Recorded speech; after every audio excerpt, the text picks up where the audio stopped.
The test is in 4 parts: Part 1, Part 2, Part 3, and Part 4. Now look at Part 1. Part 1. Going to hear a conversation between an agent and Scott. First, you have some time to look at questions 1 to 5.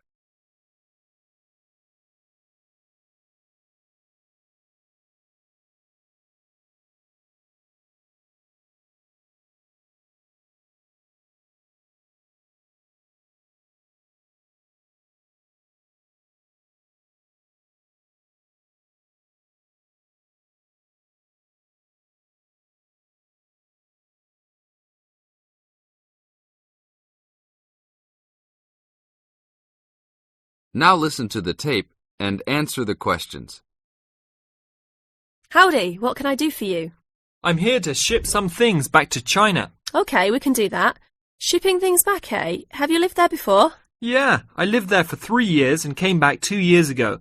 Now I'm going back to start my own business. Really?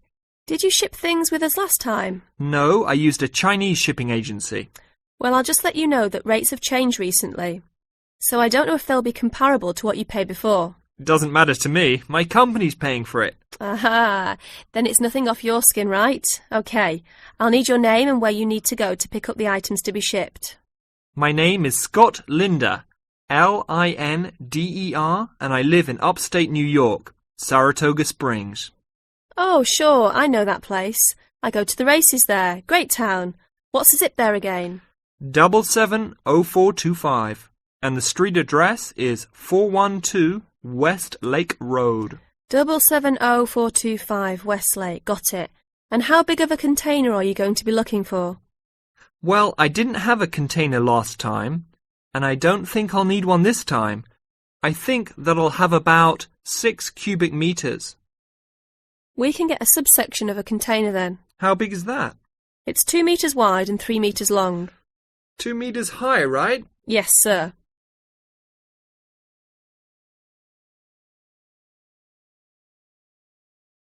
Now look at questions 6 to 10.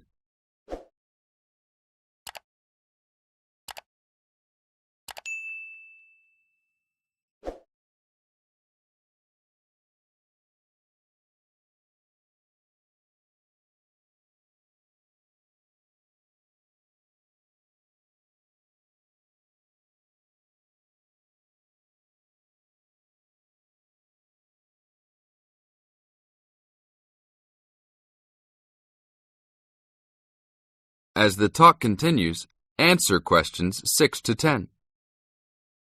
And for customs, I need to know what sort of items will you be shipping? Mostly furniture. But we'll also have quite a few boxes of books too. Any clothing? Nope, but we'll have some bicycles and wood that we use for a loft bed. Be careful with those bicycles. I hear bicycle theft is a big problem in China. Not if you know how to secure your bikes and where to store them. Well, good luck. How valuable do you want me to list the entire shipment as being? Let's say about $3,500. Great. Now you'll also have to go over to the customs department to check with them about shipping the wood over to China. I know there are concerns about termites, bugs, etc. No problem. It's the same wood I brought over from China last time. Then you should be okay. It's just a formality. And last of all, where would you like the shipment to be delivered? Well, I will live in Beijing, but let's ship it to Tianjin. My company will pick it up there. That's all right then. Have a nice trip. Thanks for your help.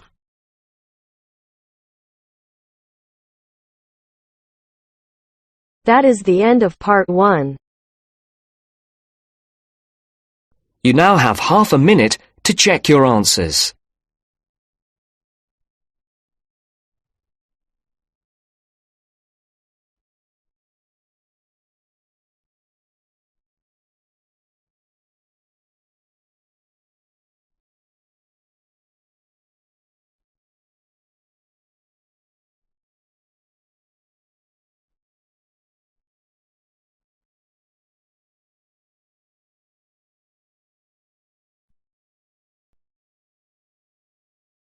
Now turns to Part 2.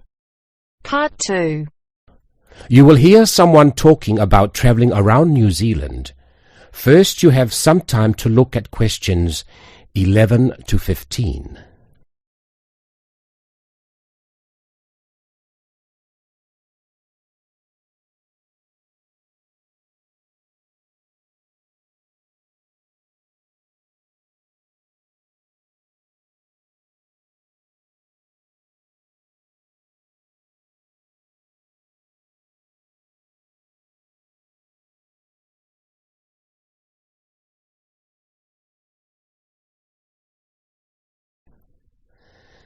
Now listen and answer questions 11 to 15. When thinking about beautiful countryside or stunning views, it has long been accepted that Australia and New Zealand have few equals. What is perhaps slightly less well known is what these countries can offer to the avid train enthusiast. Both countries have railways which pass through breathtaking scenery in the utmost of comfort. In New Zealand, you can travel from the country's biggest city, Auckland, to where a third of the population lives, its capital, Wellington, on the longest passenger rail service in the country, the Overlander. Crossing 681 kilometres, the train winds through the lush farmland of the Waikato and up the Raurumu spiral onto an amazing volcanic plateau surrounded by native bush. On a clear day, you will be able to see three of New Zealand's most famous volcanoes, Mount Ruapehu, Mount Narahoi and Mount Tongariro. The whole journey can be completed in 11 hours, but for those keen to see a little more of the country, the trip can be extended over 3 or 4 days. This gives travellers the opportunity of seeing the famous Waitomo caves, relaxing in the mud pools of Rotorua, or skydiving over Lake Taupo. Moving on to the South Island, you can take the Transalpine through the Southern Alps, travelling from the South Pacific Ocean to the Tasman Sea. Climbing from Christchurch right into the Alps, this 223-kilometre trip is particularly impressive as the train passes through 16 tunnels before descending to Greymouth at the end of the line. Taking only 5 hours, this is a relatively short trip, but it is worth noting that this journey has been listed as the 6th most scenic rail route in the world. For those that are not so keen on mountains, the South Island has a second option, the Trans-Coastal. With the sea on one side and the mountains on the other, it again shows some of the best scenery New Zealand has to offer. Also taking 5 hours, one of the highlights of this journey is the opportunities for whale watching. The fortunate few that see whales are well rewarded, but there are more common sights which are just as enjoyable, such as penguins and seals.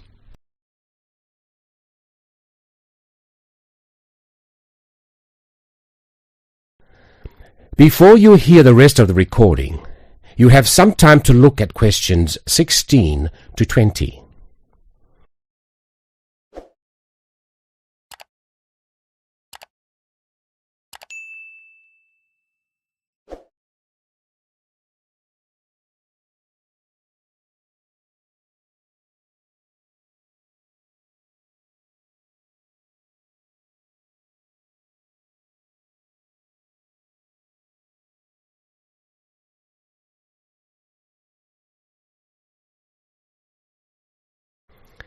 Now listen and answer questions 16 to 20.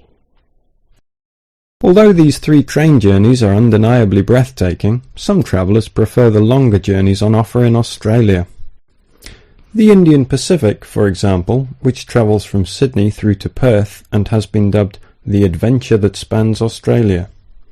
With 3 nights on board, the train takes in the Blue Mountains and the Nullarbor Plains, and, as the name implies, the Indian Pacific shows you 2 oceans. This train journey holds 2 world records. Covering 4,352 kilometres, it is one of the world's longest train journeys. It also travels the world's longest straight stretch of railway track, 478 kilometres. For those who find these distances a little daunting, passengers can stretch their legs at a number of different stops, such as Kalgoorlie, famous for gold, and Broken Hill, first founded as a silver mine. If 3 days on board a train seems a little excessive, there are alternatives. The Ghan, for example, which travels from Adelaide in the south to Alice Springs in the centre of the continent, taking 20 hours. Passing through Crystal Brook, Port Augusta and Woomera, this journey gives an indication of what life was like for the earlier settlers as they discovered the country. Along the way, you can also see the Iron Man sculpture, which was constructed by railway workers to commemorate the 1 millionth concrete sleeper laid during the construction of the line. Finally, just a quick word about the Overland, which runs between Melbourne and Adelaide. As the first train to travel between the capitals of two states, it is a historic as well as relaxing way to travel, and is famous for being the oldest long-distance train journey on the continent. With so many memorable journeys to choose from, the only problem you will have is knowing which one to do first. That is the end of part 2. You now have half a minute to check your answers.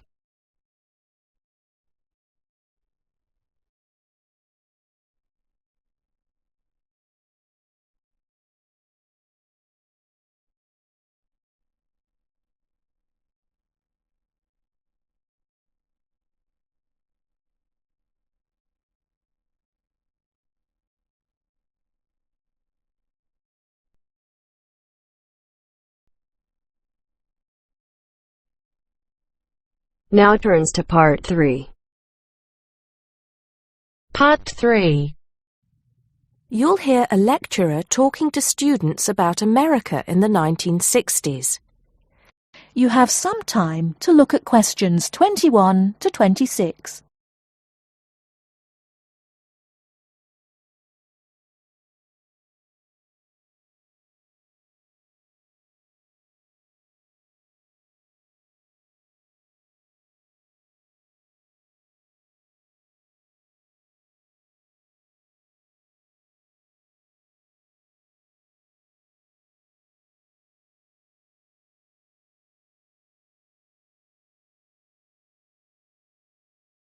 Now listen carefully and answer questions 21 to 26. We begin our examination of America in the 1960s with the usual caution. There is no sense in trying to understand any decade without looking at what came before. Those of you who still have outstanding coursework on the 1950s would do well to complete it now, if for no other reason than it will help make sense of the next series of lectures. But we must press on, and I'd like to begin my talk about the 60s with a reference to one of those things that came before, the post-war baby boom. With the end of the Second World War in 1945, there began in the USA an era of perceived prosperity and security. In short, people started to feel that the world was a much better and safer place to bring up children. So, at the start of the 60s, all those children born in the baby boom, 70 million in the US alone, were teenagers. As the 60s progressed, and as this large number of people approached adulthood, there was a noticeable shift in the balance of power, and young people began to have a voice in ways that were not considered possible in the more conservative atmosphere of the preceding decade. Things were moving forward at a rapid pace. The literature of the time brought out all the taboos. Everything was covered, such as race in, for example, the book To Kill a Mockingbird. The role of women changed, and equality for women, well, let's just say that once certain books were published, women were no longer going to be satisfied with their roles as devoted wives and mothers. Through literature alone, the whole fabric of society was challenged, and by the end of the 60s, things would never again be as they had pretty much been for the preceding 40 years. It was a decade of protest, civil rights protests, feminism, the rights of minorities, the Vietnam War. All these causes led to peaceful and not-so-peaceful protests on college campuses and elsewhere. People had been given freedom of speech and they were going to use it. The crime rate rose to 9 times what it was in the 50s, as respect for the old order faded away. But it was also a time of great development. In medicine, the 60s saw the first heart transplant. In technology and the space race, where we saw the first American in orbit and lasers being invented at the start of the decade, and the first man on the moon, and the first primitive internet at the end. Before you hear the rest of the talk, you have some time to look at questions 27 to 30.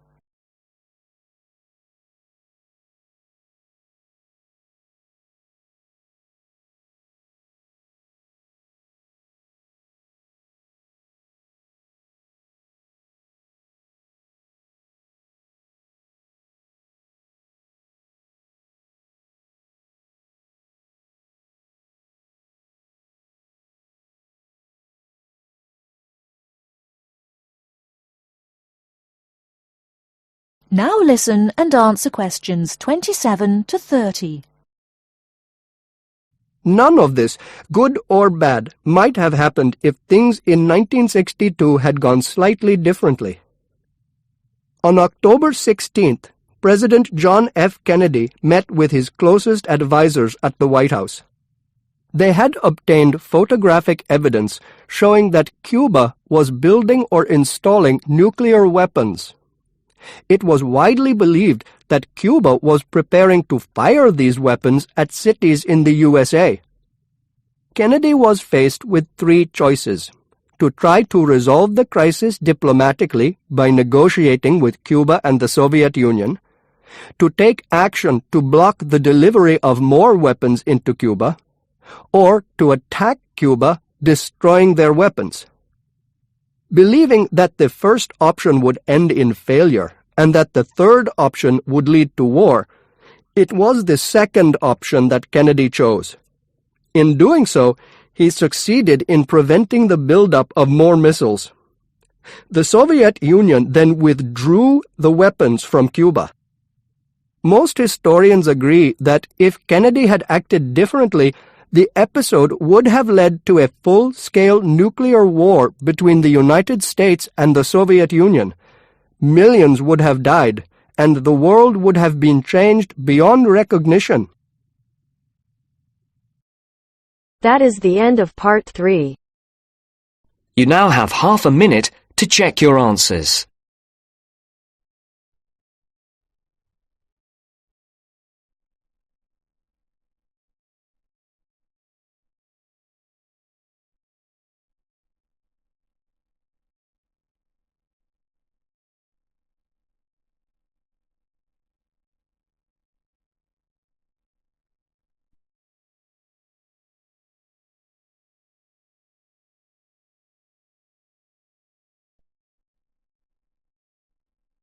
Now turns to part 4. Part 4. In this section, you'll hear an interview on IQ tests. First, you have some time to look at questions 31 to 40.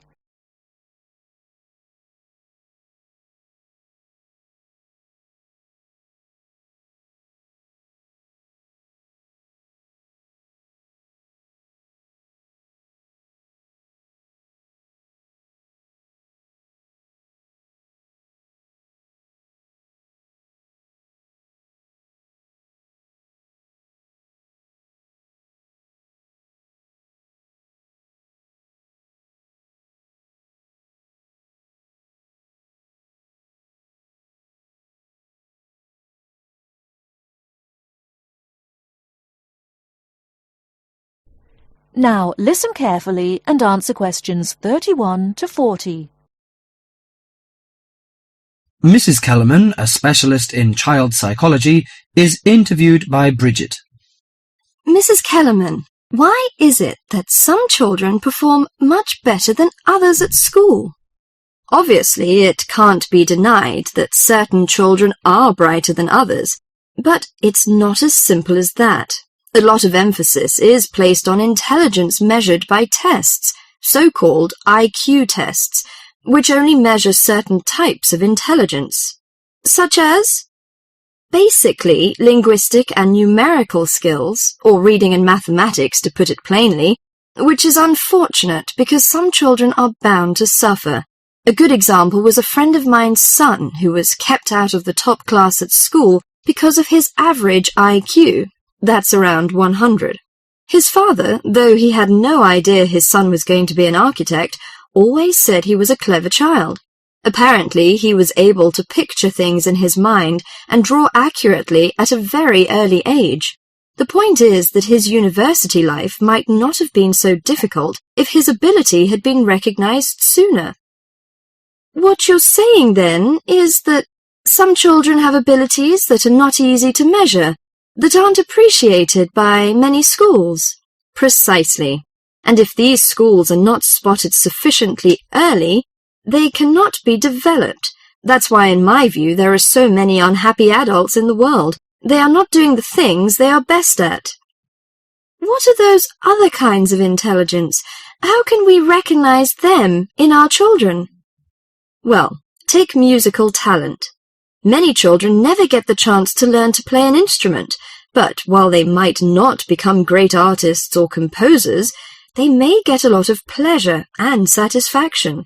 Musically gifted children are fascinated by all kinds of sounds, car horns, animal noises, and so on, and they can easily recognize tunes and sing them in key. How can a parent encourage them? Sing to them and teach them new songs. Buy a piano or even a cheap instrument such as a recorder. If you can afford it, send them to music lessons as soon as possible. Play recordings of different instruments to them. What about a child who is good at sport?